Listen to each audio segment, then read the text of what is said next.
to spend a few moments and talk about a tune from Procol Harum called A Wider Shade of Pale. This has a very beautiful progression. It's definitely inspired by Johann Sebastian Bach's Air on a G string, amongst other pieces, but it's found its way into the popular consciousnesses and remained a very popular tune for a long time. Has lovely diatonic motion I thought I would go over. If you've not yet done so, please do subscribe to the channel if you're enjoying the content. Like, share, leave a comment. If you'd care to leave a tip, I would greatly appreciate it. The PayPal information is in the description below. And here we go with A Wider Shade of Pale. So we're doing this in the original key of C. You can find, I'll put a link to it. Ted Greene gives us talk at Musicians Institute, and he begins to demonstrate major scale bass lines using this tune as a reference. He changes keys a few times. It's quite beautiful. I'm just doing it more or less straight from the organ part from the original recording. Gary Brooker is the organist and lyricist, I do believe. So we do have major scale in the bass line for sure. We have C and E a tenth apart. It is that mighty interval. 8th and 9th fret of the 6th and 3rd strings. This part, we're just walking down to B and E, 7th and 9th fret of the 6th and 3rd strings. You could also do it here, which puts us in position to play this line, but I do like the dark timbre of the 6th and 3rd strings there as a first appearance. So now we need A in the bass. Nice little line going from A to G. So we have an A with an E. I'm using last two fingers. 5th fret of the 6th and 2nd strings. So we have this descending scale line. E, E, D, C, B.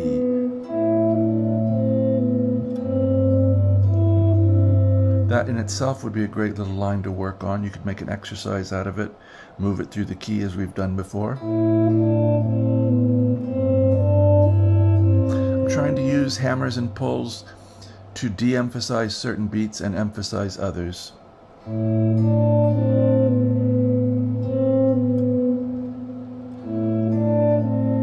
Pull off there if I can.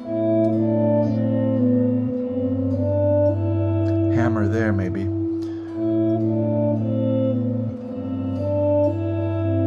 And now this final phrase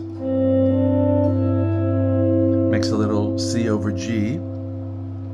It's 3rd fret of the 6th string, 5th fret of the 3rd string, and the melody goes C, D, E, C, 5, 3, 5, 5.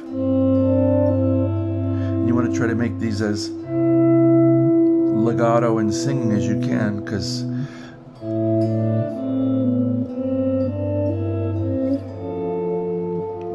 they're from an organ initially. I do like to try to get that feeling. So then we come up to the 4 chord, and it's going to do its thing and have its moment. F and A, a 10th at 8 and 10. And now we get, again, the descent through the major scale.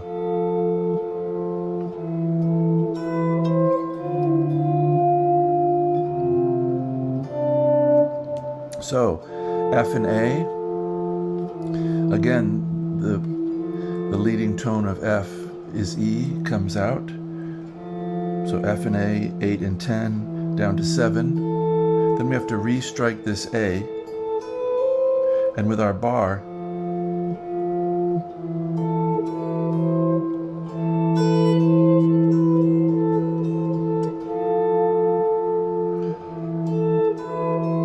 there it is. E, A, B, C. So E in the bass, A, B, C. And then I like 2nd and 4th finger for the D with the little trill. So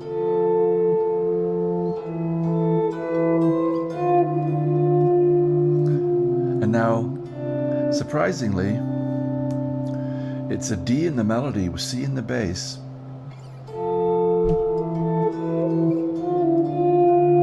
C with a D, so I'm using a bar, 2nd string, 3rd fret, and now we need G.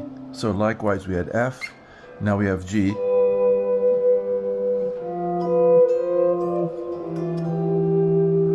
Again, little trills. A 10th, G and B, 10 and 12, walking down now a whole step because we're conforming to the scale.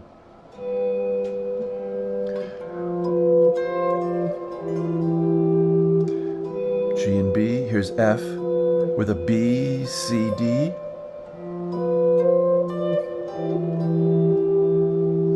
Here's 2nd and 4th finger again. Now E and G with an F below. So E, G, F, G, 7 and 8 with 6 below.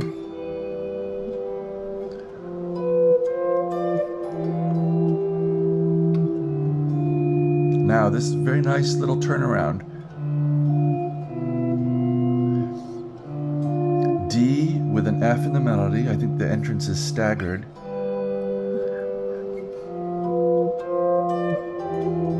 Play the D. Yes. So D, then F. And we're coming right here to what would be G7 first inversion with a B in the bass. So it's a little 2-5 of D minor to G to C.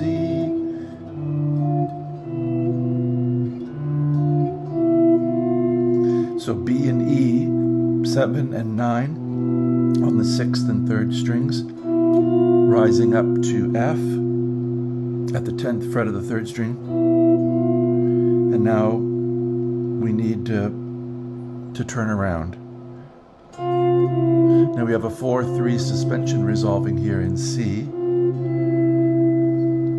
I guess this is another reason why I like to start here, is that it eventually is going to come back here in a nice way.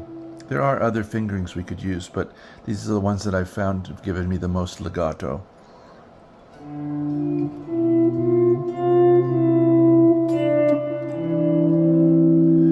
Now,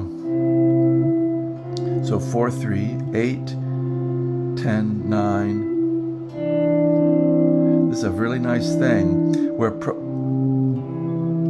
approaching the bass of F by a half step below.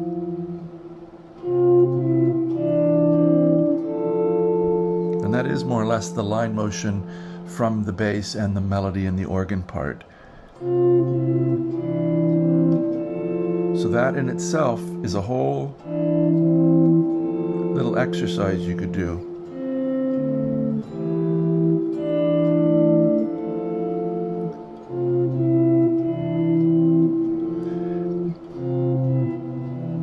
So this is D and E, sorry, E and D, mixed them up. 7th fret, 5th fret, sorry, 7th fret of the 5th and 3rd strings. And we're going to come in and get D, C with this E. So we have a bar, and I'm using my little finger at the 10th fret. So I have these two, E and D, and we're coming out to F.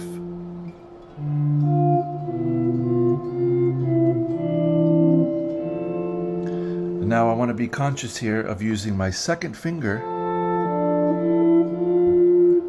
on that F bass note, for we're going to get a little line inside, and this is a little counter line that the organ does.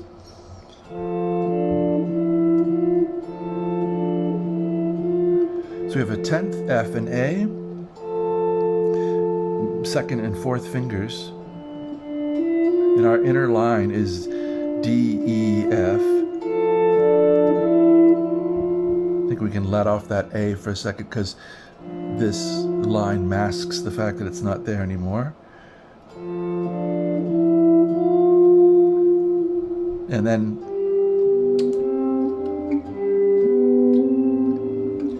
G and G, 10 and 12. And I think at that point, since this G is so loud, we can let off the bass a little bit.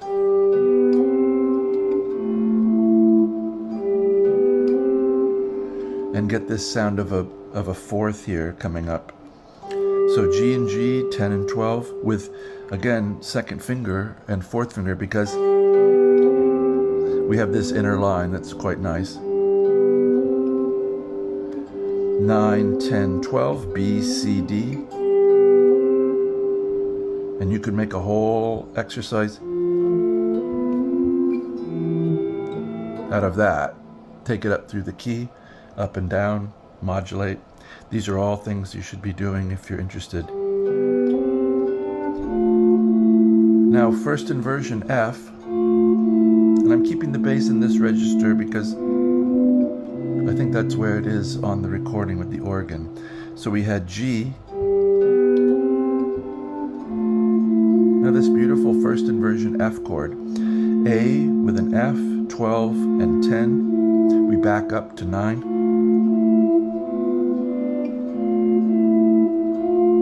And now we need B, rather than getting it here and ending up way up here, we're going to get it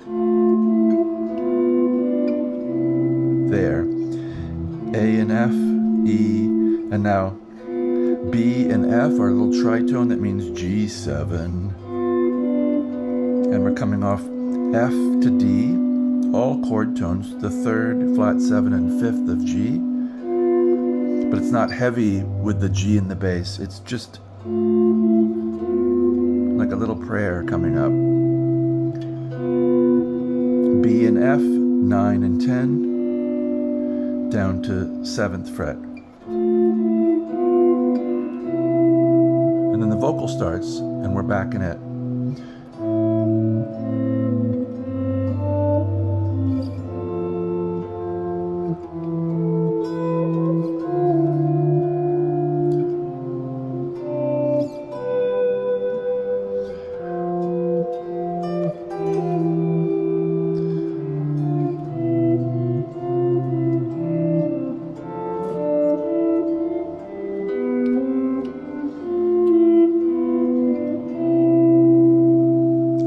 Found something of interest here. If you've loved this tune and wanted to approach it on your electric guitar, I do hope this helps, and I wish you, as always, a very good day.